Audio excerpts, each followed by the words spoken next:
in the middle of the pandemic, like a crazy person. I was like, now's the perfect time to go full time. Amazing.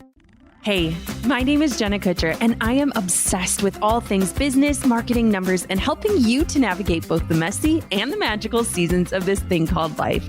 I'm a small town mama who took a $300 camera, grew a successful photo biz, and now I work from home and run a 7-figure online business. I teach you the tried and true secrets to building a career you adore. Shy away from the real talk? No way. Money, hardship, growth, loss, and marketing are all topics we discuss here. Think of this as your one-stop shop for happy hour with a gal pal mixed with business school. Pull up a seat, make sure you're cozy, and get ready to be challenged and encouraged while you learn. This is the Goal Digger Podcast. So many entrepreneurs that I meet and talk to on this podcast share a common trait. They're multi-passionate. And as creatives and just as humans, we have many interests and passions, and that often shows through the businesses that we build. That being said, multi-passionate entrepreneurs can run into some unique challenges when it comes to growing and marketing and scaling their businesses. That's what we're digging into for this Goal Digger Podcast coaching session. Stephanie Cintron is a photographer and a website designer in Savannah, Georgia. After pursuing photography as a side hustle while working full-time as an e-commerce product manager and falling in love with web design, she knew that entrepreneurship was a non-negotiable. In 2021, she jumped headfirst into full-time entrepreneurship and hasn't looked back. Steph's business now combines both photography and web design. Yes, she is multi-passionate, just like me. In this session, we'll explore ways to seamlessly combine multiple offerings under one umbrella, the marketing strategies that support a business with more than one focus, plus ways to quiet the noise and get clear about what you really want to pursue when shiny objects pop up all around you. Class is back in session. Let's get started.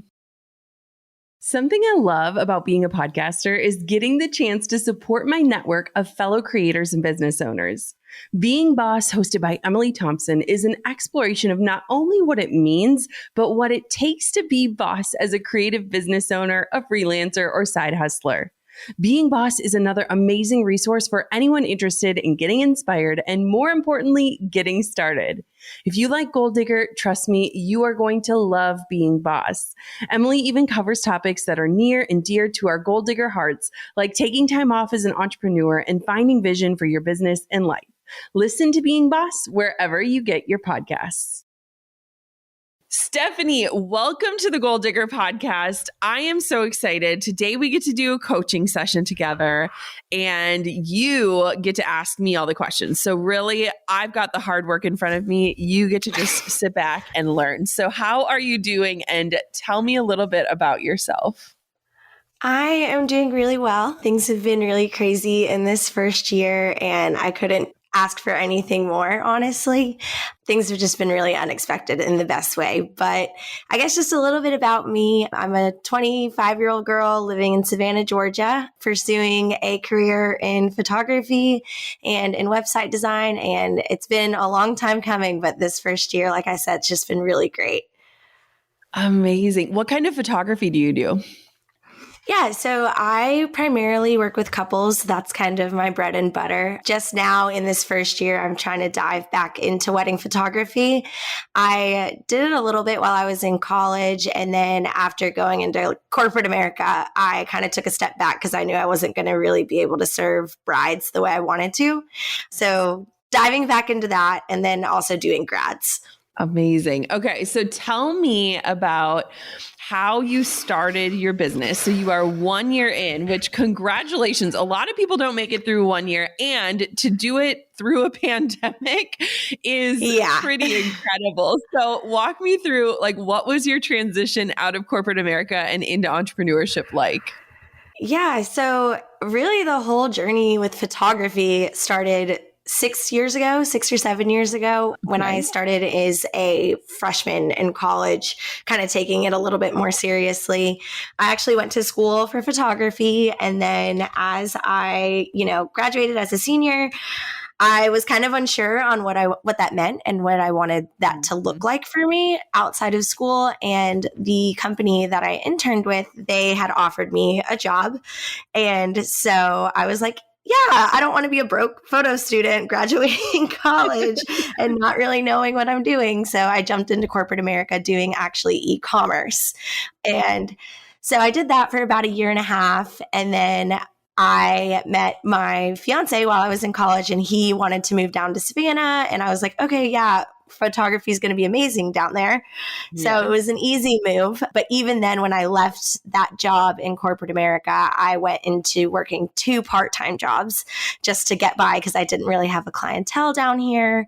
And then after about a year of doing that, in the middle of the pandemic, like a crazy person, I was like, now's the perfect time to go full time. Amazing. And then, so you're not just a photographer, and not that I hate the word just anyways, but you also are a website designer. So tell me a little bit about that side of your business.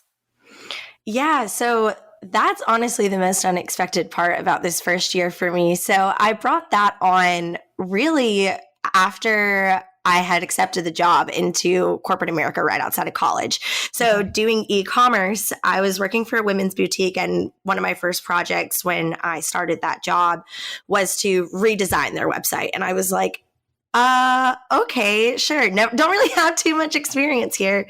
So I was pretty self-taught. I'd still say that I'm very self-taught. And now I'm definitely taking that a little bit deeper and going into more of like education and, taking all the sources that I need in for that. But yeah, that's kind of where that kind of started, was right out of college doing that e-commerce job. And I, was playing around on the internet, playing around with all these different platforms, and fell in love with it. Honestly, I love it just as much as I do photography. And people think that's crazy because they don't understand how I could sit in front of a screen all day, but it's like a little puzzle to me. So definitely brought that on. I love that. You know what? You're bringing me back so much, Stephanie, because when I first started out, I used WordPress and I'd bought like a pro photo theme for my website, and I figured out how to do that. And then I did it for a few other photographers because they were like, I don't know how to do my site. And I was like, oh, I just did it. I can do it for you for a couple $100. And it's just, you're literally bringing me back to my early days, which is so exciting. And I just want to say bravo to you for making so many different leaps, from moving to leaving your job to starting a business during a pandemic to growing that business. So let's dive on into the questions you have. And I am so excited to hopefully help you out today. Yeah, let's do it. All right. What's number 1? First, I'd like to ask, obviously you're a marketing expert, and so I have these 2 contrasting services with photography and website design, and I'm trying to figure out in this season what's going to be, the most beneficial and clear way to create content and market these services without confusing the 2 different audiences that are associated with them. Yeah. So I love that you are multi-passionate. And I think that that is super important. And I think that's how we stay passionate, to be honest, so that we don't get so stuck in one thing. So one of the things I'm curious for you guys in Georgia, do you have a sort of off season or a slow season with photography, or is it pretty consistent year round? I like to argue in Savannah, it's pretty consistent just because it's warmer down here as far as photography goes. And so, people are consistently traveling in. It's a big tourist town. People come here specifically to elope or do small weddings. And then, maybe the beginning of the year in January, February. Perfect. Because for us up in the Midwest, it was literally like 6 months of craziness. And then it was like 6 months of quietness. And so that's super helpful contextually. So one thing I would say is that the 2 contrasting services do not compete at all. People that want to book you for photography, that's what they want. So one of the things that you want to think about is that I believe that you could have just one brand. You could have your brand that is you with the 2 different things. And what you want to think about, especially as a website designer, which you probably are really good at this already, is thinking about that customer's journey. So when I was transitioning out of photography, I was still shooting. It was a very slow transition. I did not just jump ship, but I was serving brides, and then I was also serving business owners, right? And it's like, okay, how do we not like convolute the message, or like, how do we not be like, wait, what does she do? So we really thought super thoughtfully about like how our website was laid out so that it was super obvious. Like if you're a photography client, you click right here. And then they just see photography stuff. If you're looking to get a website design, you click right here, and then that's kind of a separate branch. So it almost feels like two separate landing pages or two separate places for people to land where they can get that information. But one thing that I found that I think a lot of us trick ourselves into believing is we're like, I'm too confusing. People don't get me. And it's like, no. Let's just make the journey super easy for them. And I think that people love to work with passionate people. So it's like, no one's going to fault you for wanting to do more than one thing. I think as human beings, we want to do a million things. And so the other piece of that too is a lot of times when we're serving a broader audience like that, we tend to try to please everyone when we're talking, which makes our speech and our copy way more generic. And so let's say even on Instagram, for example, you're showing off a new website that you built. Don't feel like you need to try to talk in a way that your brides or photography clients understand. Speak to the exact people that would want a website template or that would want a website done by you.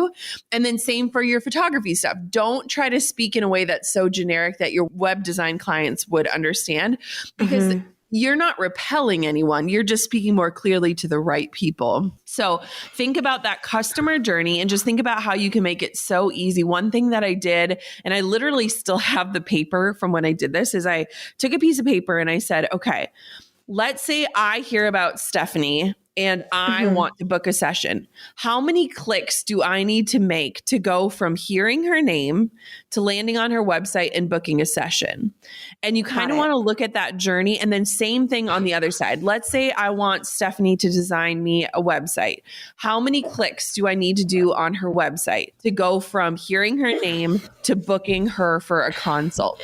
And you want to just make that journey as simple and clear as possible. And I think sometimes we overcomplicate things, right? Oh, for sure. Yeah. I guess like my biggest concern, and it's really refreshing to hear you say this because I've had, multiple conversations with friends and family, and they're like, well, I just think they need to be two separate brands. I'm like, do they really though? Yeah. And so it's really nice to hear that it can kind of be umbrellaed under like one thing. Absolutely. And that's what's so cool too, is like, I mean, if you look at my brand today, it could be very confusing. And sometimes it is confusing to people. But at the same point, if we look at like how we lay things out, it's pretty easy to find what you're looking for. And no one is ever like, oh, you can't be an influencer and an educator. Like no one would ever say that, right? Like you would never tell someone like play small. So just make it really simple. And honestly, I think the two are so closely related that it's not confusing at all to me. Like, I totally get it. So I'm your people. Amazing. I love it. I love that. Okay. What's the next question? Yeah. So next, again, this is my first year and I'm, a solopreneur and I'm proud of that in many ways, but sometimes, and we can all probably attest to this, but you can't spread your butter too thin. And so I am considering starting a team or bringing at least somebody on. And so I was wondering if it's ever too early to truly start a team, and who was the first person that you brought on to make your life a little bit easier? Yes, I love this question. So I was super stubborn, so don't be like me. And, so when it's a side hustle, and I'm wondering, I bet you felt this too. So when it's a side hustle and you have that either 9 to 5 or you had those 2 side jobs to rely on, it's really easy to invest back in your business, right? For the sake of the growth, whether you're buying gear or paying for domains or whatever, it's pretty easy because you have that income coming in. But I feel like something in our brain shifts when our business becomes our sole income. And it's almost like our grip tightens on the money we're bringing in, that we get a little afraid to invest back into the business or to spend it or to see how the investment could actually make the business grow, right? I don't know. Have you experienced that? Because I did. Oh, no, for sure. It's a lot easier to spend it knowing exactly what's like going in and what the ROI is basically. Yes. And so not knowing that is like uncharted territory for me. And So for me, I waited way too long. So one of the things that I started outsourcing that I swore I would never outsource a day in my life was editing. And that was the first time that I actually like felt freedom. And here's what I ended up doing. I still love editing to this day. Like I love editing, but when you're shooting weddings, if you get back into weddings, to go through and edit, 1,000 pictures takes a long time. Right. And what I ended up doing, because I still loved a piece of that creative aspect of it, I still felt that ownership, is that I would edit my 150 favorite photos so that I felt like I had that piece of the creator and like I had that control. And then I would upload those 150 photos and my editor would then just match my edits for the rest of them. So I never had to re-edit Cocktail Hour or Family Formals or some of those things that I didn't love as much. And it kind of preserved my passion in that I got to edit all the beautiful portraits and the things that I loved. And my clients got to see their photos really quickly because I was the one editing those sneak peeks. So that was the first thing. And what I recognized there was I was paying, it was like 5 to 10 cents a photo to be edited. And when I looked at it, I'm like, okay, that's like $200 per wedding. If I could book one more shoot per week, I would be shooting more, which I love. And I'd be sitting behind my computer way less. And so that was what kind of opened my eyes into investing. So that was the first thing. And then the second thing that I did was just hire a VA, which was an hourly basis. And the biggest thing that she helped with was my inbox, because my inbox gave me stress. Oh yeah, I can relate. So especially when you are serving multiple different clients through multiple avenues and you have different deadlines or different contracts or different invoicing systems, what that helped me with so much was knowing that people were hearing back right away, that they were being served, and then that VA was helping me organize like my priorities, my calendar, and things like that. And what's beautiful about that is if you can find somebody that works on an hourly basis, one, they're probably going to work way faster than you are. And two, it kind of releases some of that guilt and stress from you. Cause like, I just remember I would like read an email and mark it unread because I'm like, oh, I'll get back to that later. And then I was like, oh, that email stresses me out. And then I would not get back to it later. And then I would just not get back to it at all. And I'm like, that is not good business. You are preaching to the choir right now. I did that literally this morning. And so I'm wondering if maybe that's a good starting point, especially because, weddings, I've gotten a few this year. And so, but it's not really like the majority of my business right now. And so even, having someone to manage the inbox. And honestly, what's so crazy is that we tell ourselves so many lies around hiring too, where we're like, it's going to take way too long to train them. Or what if they say the wrong thing? Or what if here's the thing is I was like, honestly, at this point, hearing a response is better than me not responding at all. And what was crazy is that like, I remember like 3 days in, I like checked my inbox and all of a sudden it was back to 0. And I was like, wait, what kind of like sorcery is this? And then I went into the sent inbox and I was reading her like beautiful, kind responses. And I was like, this is it. Like, this is what I needed. And I felt just like so freed up to be more in the creative and less in the like executor or the integrator. And I was like, oh, this is what I needed as someone who loves to create. So I would 100% start there. And there are so many amazing VAs out there that support creative businesses that understand the business itself. So the training is like wildly minimal. Yeah, I guess adding on to that, where do you suggest looking for these people? Like, would you say Instagram, like find them like via hashtag or like LinkedIn? I would say Facebook groups are awesome. And Facebook groups are just great because you can kind of put out a generic-ish post of like, hey, I just need help. Does anyone have any good recommendations for VAs? We have our Gold Digger Podcast Insiders group, and we see a lot of those types of posts. And it's really cool because one, you can connect with someone else who kind of understands this side of business. And then another place that I hire a lot from is LinkedIn.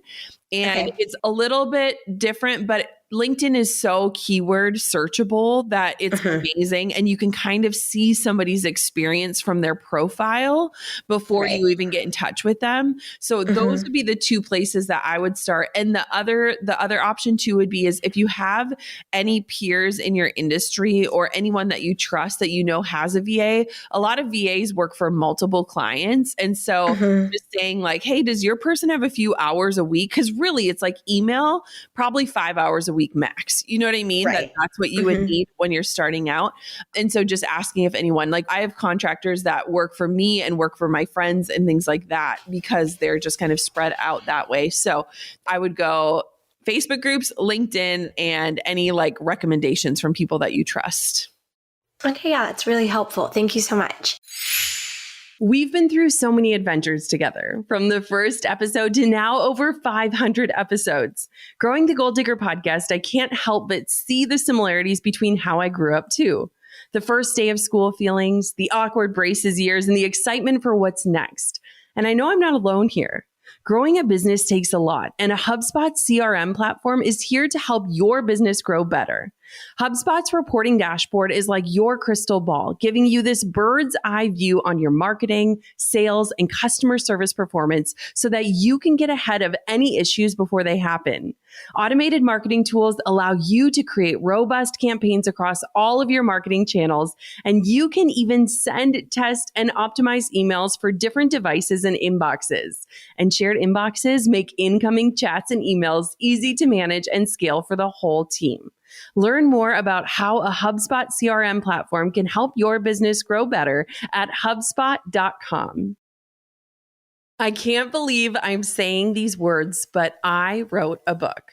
I keep thinking that the more that I say it, the more real it's going to feel, but it's truly been this surreal experience working on this massive project, especially since I said I would never do this. Never say never, right?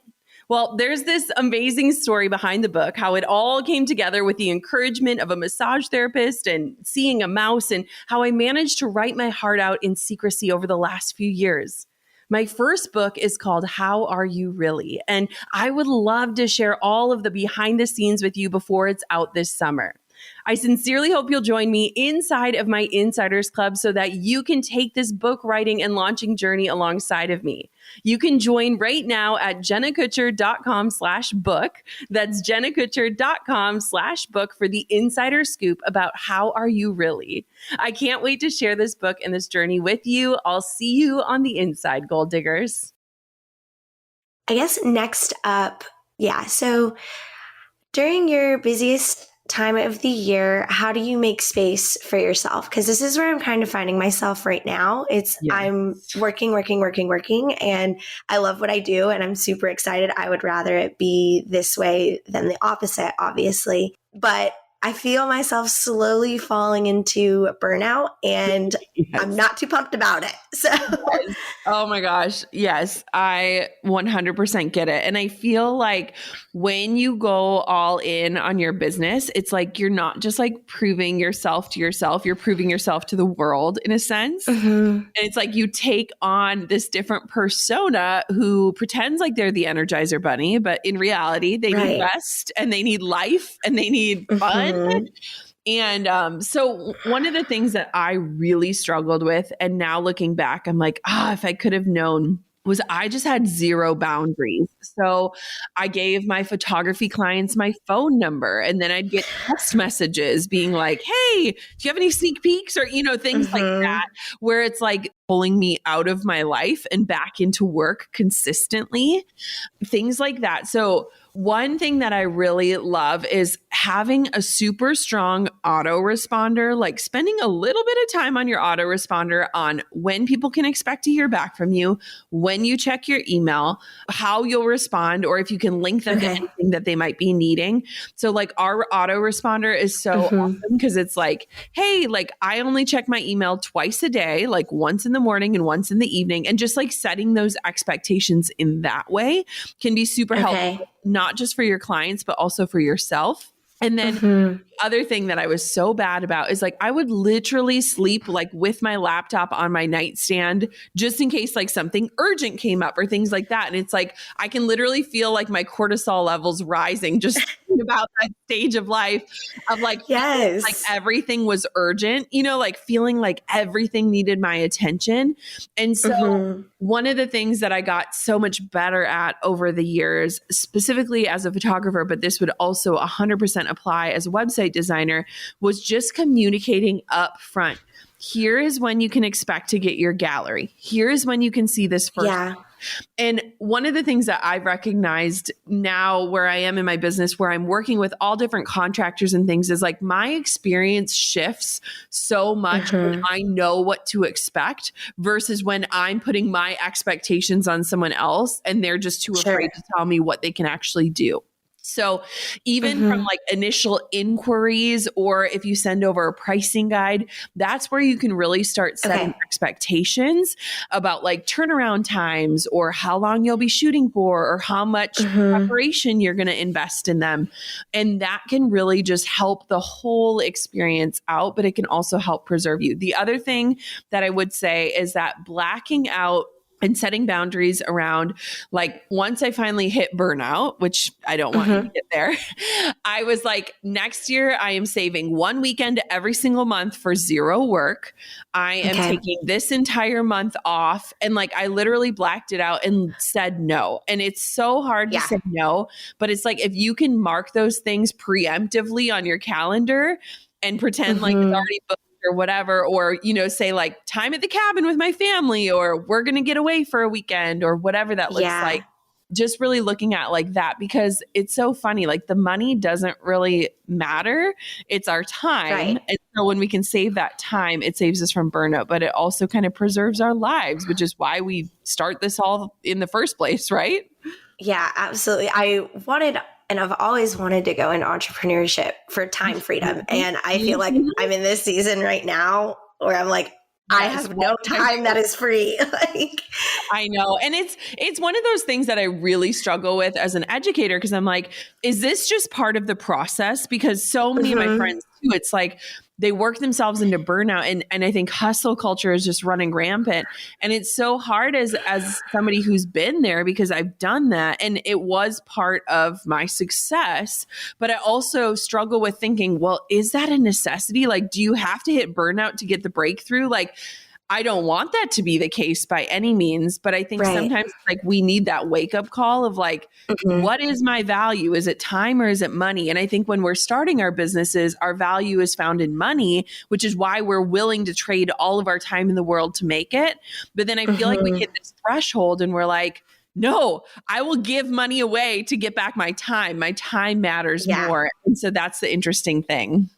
Yeah, no, I agree 100%. So I guess kind of going along those lines of, keep creating that time freedom. I am by no means ready to have children, but it's something that is going to happen within the next 5 to 6 years. So I'm just curious, in what ways did you prepare your business for when you were ready to start your family? Yeah, this is such a great question. And I honestly, Stephanie, I think it's so smart to be thinking about it future paced, like 5 years from now. I think that's beautiful, because it does take time to build a business that supports that side of your life. And I've watched people grow families and grow businesses simultaneously, and I'm like in awe of them. It's absolutely not impossible, but it's awesome if you're in a place where you're like thinking about it already. So it's super interesting, because we didn't want to have kids for a long time. So we were married 5 years before we even wanted children or desired it, which actually, timing wise, you and I are very aligned, because we were like, until we were 30, I just kept saying, maybe when I'm 30, maybe when I'm 30. And that was when Coco finally came. But it's wild, because when our hearts kind of shifted and we were like, okay, I think we're like ready to do this thing, we were absolutely not in a place to have the kind of life that we wanted as parents. So Drew was selling wine 9 to 5, retail hours, holidays, weekends, all those things. I was working crazy as a photographer. And I remember, so we had 2 miscarriages. And so when I found out I was pregnant the first time, I remember the first thing I did was look at my wedding calendar and being like, oh my God, what am I going to do? I'm going to have to cancel weddings. And I was like, how sad is it that is my like first thought? You know what I mean? Of like, I built something that doesn't support what I really want. And so what I would say is when we're looking at your business, there's a few ideas that I have for you. So one of the things is, have you ever considered, and I don't know if this is something you'd even enjoy, and you can tell me no, but you could combine your services in that when you are designing websites for clients, you could also do their photography. And so you could combine those services. You wouldn't be working on weekends and you would be doing photo shoots, and then you would have control of the images that would go into the website. So you'd be shooting in a way that would help you to design even better. And that's something where it's like looking at, like, as a mom, like weekends are just gold, you know, like I love our weekends all together. But the other piece of it too is figuring out how you can create some sort of scalable system that doesn't require the trade of time to make money. So website templates could be something for that. Stock photos could be something for that. And those are things that you can be working towards, like in the 5-year vision of like, is there a way for me to make money while I'm sleeping? And if there is, how do I start just thinking about that? And what's beautiful about you being multi-passionate is that there are different ways that you can do this while still serving. And I know so many of my friends who are photographers, they're exceptional wedding photographers, and then they have children and they're like, you know, do I want to be gone every Saturday? Am I going to be able to pump at this wedding day? Like, what does this look like? You know, all of those logistics. And so the gift of photography is that you can really transition it into different spaces that allow you to just shoot for 2 hours a day instead of 10. And that's the kind of things like that. But I would just definitely be thinking about like some passive income opportunities that you can be working towards. And I think like website templates would be awesome. Stock photos would be awesome. Branding sessions would be awesome. And really, if I were somebody that needed a website and I knew that I could come out to you, do a branding shoot, do all the photos, and then have that person also be building a website, that's like an all-inclusive experience that not very many people can offer. That would be really exciting. So just a random idea. Yeah. No, I love that. I've done that for like one client ever. And I guess I just never thought about scaling that and really creating like an all-inclusive package, but like definitely wrote that down. So here we go. Think about somebody coming to you and you having like hair and makeup and you know what I mean? Like, you know, like just things like that where I'm like, I feel like nowadays we're looking for like all-in-one solutions, you know, where it's like, I don't have time to wrangle 8 contractors to get one thing done. I don't know. Could be cool. Who knows? Taking notes for sure. That's amazing. Thank you. Yes. My next question, again, kind of going, I guess, back towards business. You are obviously multi-passionate. There's so many different legs to your brand and the podcast and all of that. But as a multi-passionate woman, how do you determine which projects that you would want to pursue and, you know, make it as a business or do it for profit versus which ones should just like be and just exist as hobbies? Yes. I love this question, Stephanie. When I saw this, I was like, yes, you are so on with your questions are so good. So one of the things I was recently like reliving my past. And when I hit burnout, I started painting, and I've never painted in my life. I'd never taken an art class. My mother-in-law was an elementary art teacher. And so she had this whole like supply room in her basement. And I was like, I need something where I'm not staring at a screen, where I'm using my hands again, where I feel creative.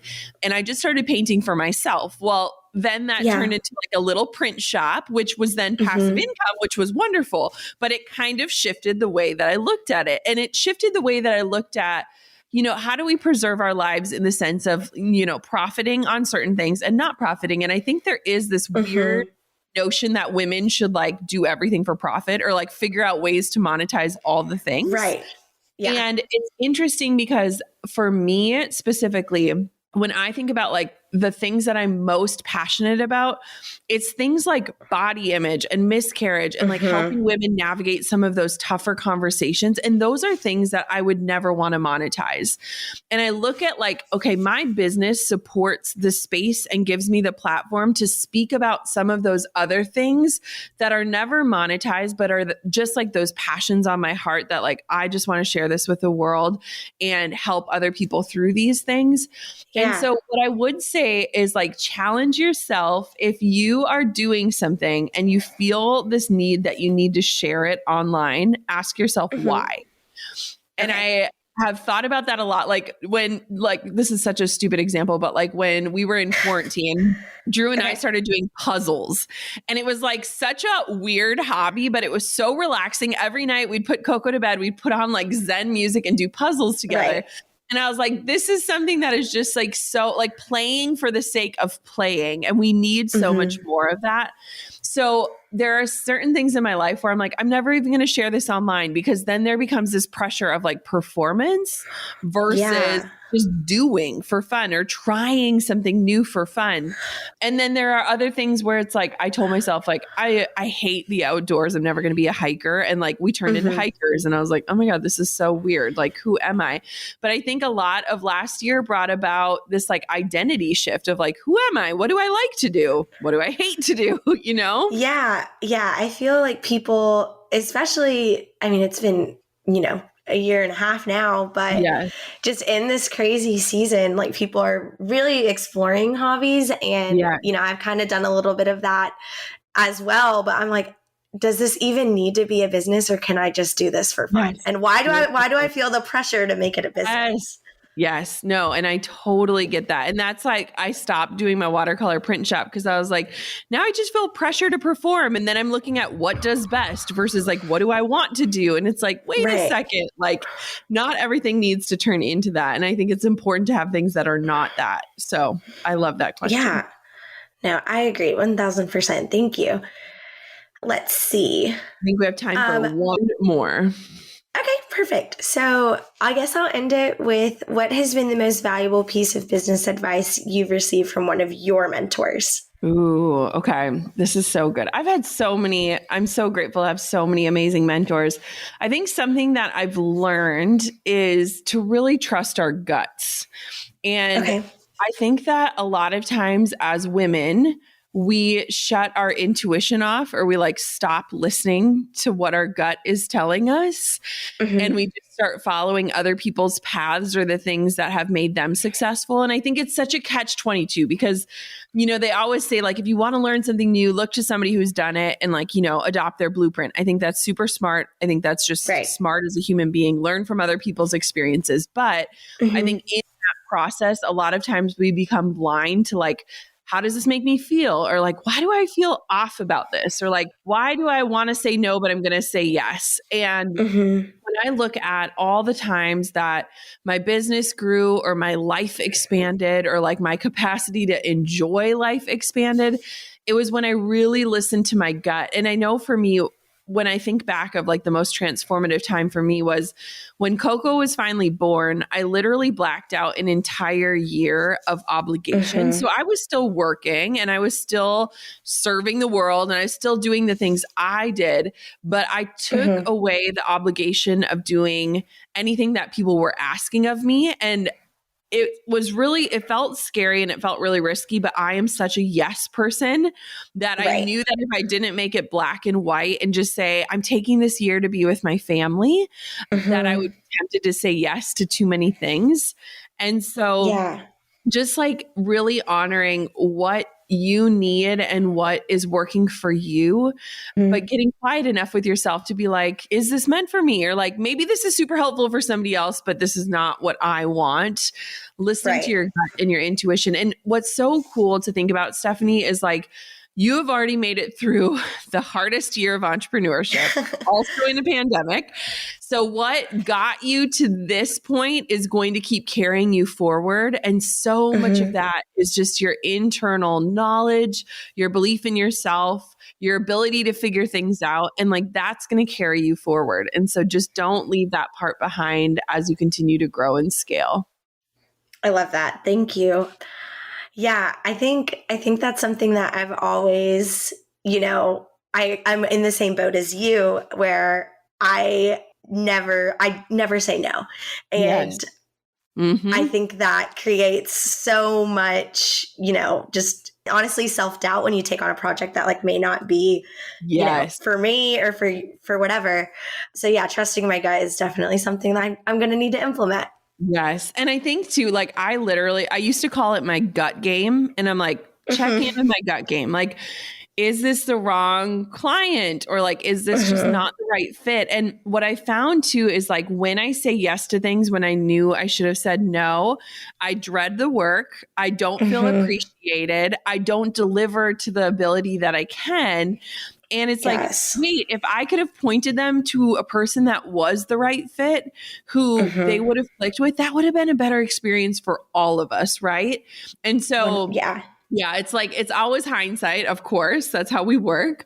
But I just think, it's like really pay attention to yourself and just get quiet enough with yourself to check in. And like, if you're feeling a certain way, like trust it, because there's something in us that is right all the time. It's like the person that's like, I told you so inside of us, and we don't listen to it enough.